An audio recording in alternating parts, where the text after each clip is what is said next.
tayo, no? Eh, dagdal ka pa rin ng dagdal eh. Ano ba yan, Maria? Ngayon pa kayo nag-aaway, ang ingay-ingay niyo. Eh, Ito kasi. Anong? Naku, maubusan kayong dugo dito. Nakakahiya sa bisita ko. Yung bisita nyo? Yung galing Saudi? Oo, si Baldo. Baldo. Siya nga pala, sila mga bisita ko. Si Maria at si Tikboy. Nagkakilala na ho kami.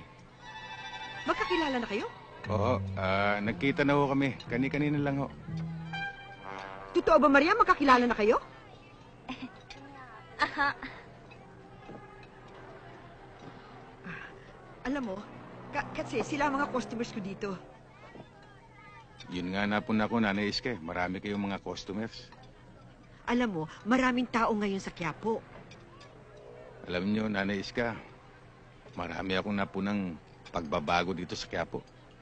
Sobrang traffic. Maraming nagkalat ng mga sidewalk vendors. Marami rin nagkalat ng mga batang mandurukot. Maria, ano ba? Naligo na ako ah. Oh, Maria, bakit? Asamid lang ho ako. Nanay Iska, hindi na ako magtatagal. Hahanapin ko pa ho si Momoy. Di punta mo siya doon sa talyer. Baka ando doon pa hanggang ngayon. Oo.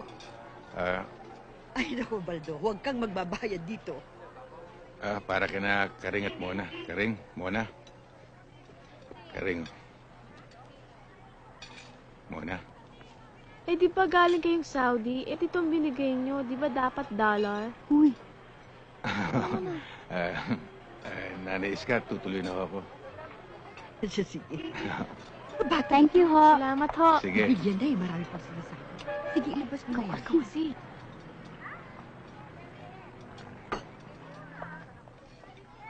Siya nga pala. Sa inyo yata ito.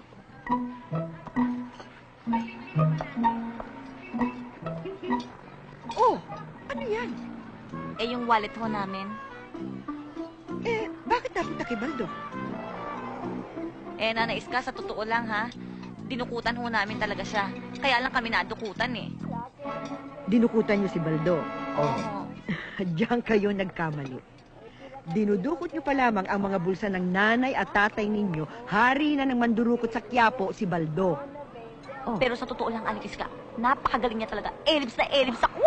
Batang. Nag-champion lang tayo noon. Atsa!